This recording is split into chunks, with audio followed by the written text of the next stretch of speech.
Salut les Hunters et bienvenue dans Hunter H, le format coup de massue de la chaîne. Je vous rappelle, Hunter H est un format vidéo qui me permet de parler de productions désagréables autour de la licence City Hunter ou de Tsukasa Hojo. Et pour ce deuxième Hunter H, je vais frapper un grand coup de massue sur la non mise à l'honneur de Tsukasa Hojo à Japan Expo. Mais avant de commencer les Hunters, pensez à vous abonner si ce n'est pas encore fait, de laisser un pouce vers le haut, de partager cette vidéo et d'activer la cloche pour être au courant des prochaines vidéos de la chaîne The City Hunter Network.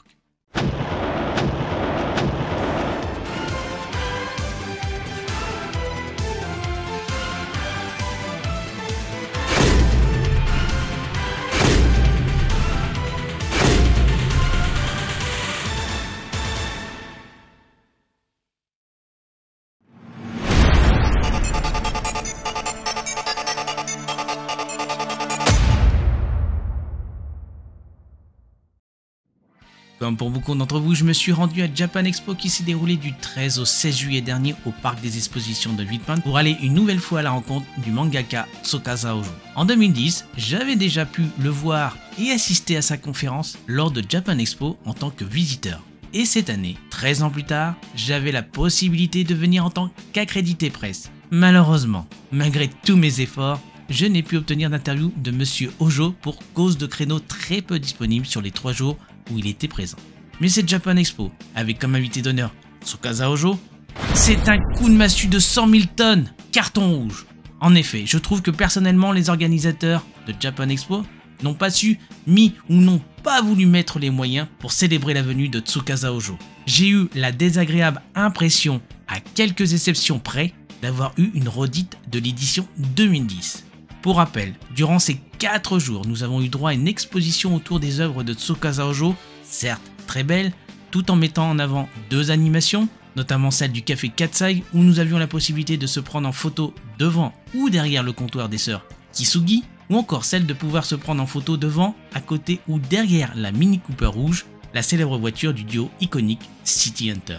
Japan Expo proposait d'assister le jeudi et le samedi à une conférence du maître dont l'une était en compagnie de l'acteur Philippe Lachaud, et puis de 3 séances de dédicaces sur les 3 jours sur 4 où le maître a pu être présent. Mais un système de dédicaces qui en a frustré plus d'un parmi vous. Nous avions aussi la possibilité d'acquérir un bout de Tsukasa Hojo chez nous. Pour cela, il nous donnait l'opportunité d'acquérir la reproduction de planches des différentes œuvres du maître, et nous étions nombreux à l'avoir fait car la boutique officielle était prise d'assaut. Pour célébrer le maître d'une autre manière, nous avions la possibilité d'acheter les rééditions de ses œuvres sur le stand de Panini. Mais personnellement, ce n'était pas assez pour un invité d'honneur. Dans la deuxième partie de cette vidéo, je vais revenir sur quelques détails que j'ai trouvé de regrettables sur les événements autour de Tsukasa Hojo.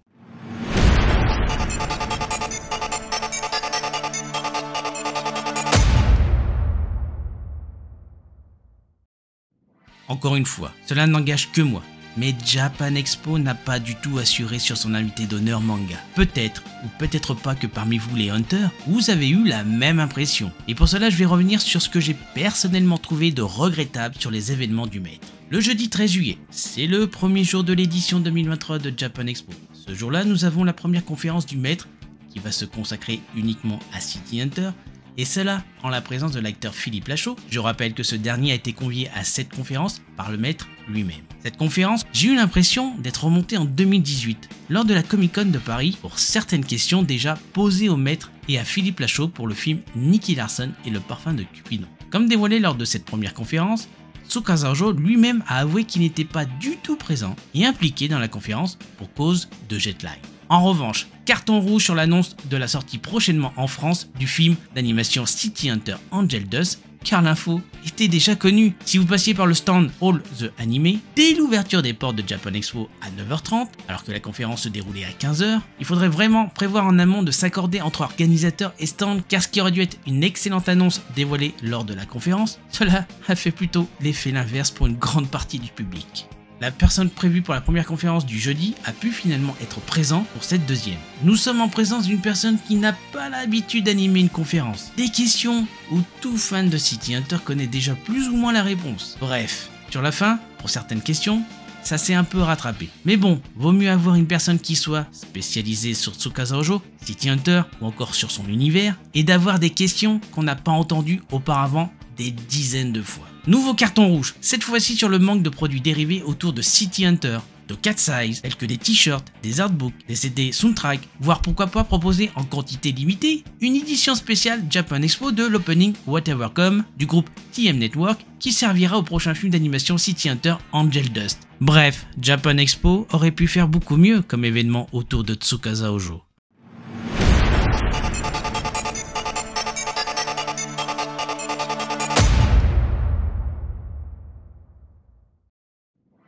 Tsukasa Ojo était un invité d'honneur, mais sans être à l'honneur.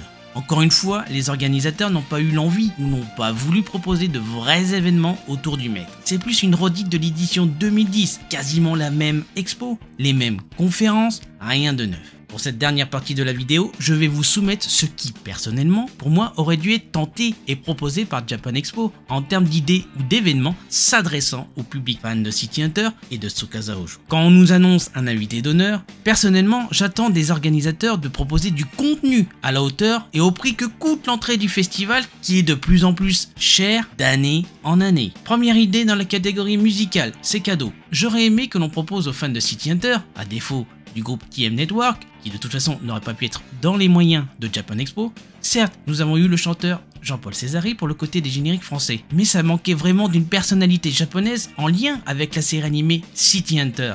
Pour célébrer la série, pourquoi ne pas avoir invité une Momoko Kitadai à venir chanter en showcase des chansons issues de la série animée? Le pire dans tout ça, c'est qu'elle l'aurait bien voulu, car comme elle l'exprime dans l'interview qu'elle a accordée au magazine Animeland daté d'avril-juin 2020, elle le dit clairement en réponse à la dernière question de cette interview, son envie de vouloir se produire en France. Je suis sûr que comme moi vous auriez aimé voir et assister en live à l'interprétation des titres Footsteps, Escape, Want Your Love, Never Go Away, etc. etc. Elle a tout de même à son répertoire 7 chansons que l'on peut entendre tout au long de la série animée. Elle aurait même pu reprendre d'autres titres, comme ça se fait souvent dans des concerts à défaut des artistes originaux, notamment celui de Cat's Eyes. Du côté des conférences, pourquoi ne pas avoir fait revenir le réalisateur Kenji Kodama? Sauf si ce dernier avait un planning surchargé de son côté, dans le cas contraire ça aurait été l'occasion de l'avoir de nouveau et de pouvoir parler de la production du prochain film d'animation qui sort le 8 septembre prochain au Japon.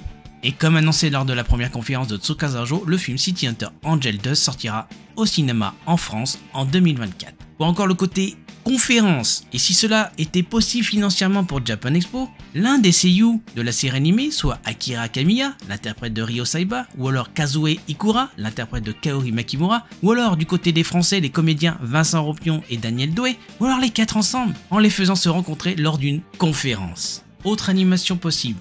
On a déjà eu une Mini Cooper de proposer dans l'exposition consacrée à Tsukasa Ojo où on pouvait se prendre en photo avec mais sans y monter. Mais on aurait pu en avoir une seconde Mini Cooper avec Nicky Larson l'animation proposée par Grégory Merono où là vous aurez pu y monter, vous prendre en photo en y étant à l'intérieur. Pour vous renseigner, si vous êtes intéressé et si vous êtes organisateur, je vous mets les liens concernant cette animation sur Nicky Larson. Bref, je vais m'arrêter là car j'ai tellement d'idées, d'événements, de conférences qui auraient pu être possibles, faisables pendant cette Japan Expo. Pour conclure, sûrement que certains d'entre vous, les Hunters, vous me rejoindrez, mais cette Japan Expo, pour ma part, mon bilan est très mitigé sur sa venue, des événements et des animations. Japan Expo et les organisateurs, notamment, auraient dû faire beaucoup mieux, comme ils ont pu le faire par le passé pour d'autres invités d'honneur. Malgré son âge, espérons une autre visite de Tsukasa Ojo en France lors d'une autre convention.